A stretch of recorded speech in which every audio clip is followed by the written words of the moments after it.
comes with 3 different plans. One is standard, medium and premium.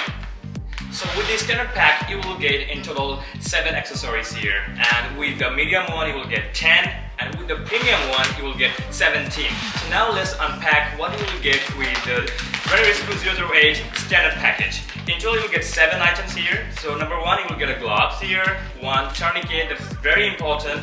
You will get the bandage here and also scissors. You will get here the chest seal and also the emergency blanket and 1 compressed girdle. Okay. Along with these all items, you will have more extra items in our medium and premium package. Just like you will have splint to medicate your fractures, you will have more tourniquets in our medium and premium packages. You will have eye shields, just like this. You can put your eyes, you'll get eye shield here. Also, you'll have more chest seals, and also you will get extra combat craft. Alright, so like this, you will have many extra items in our medium and premium packages.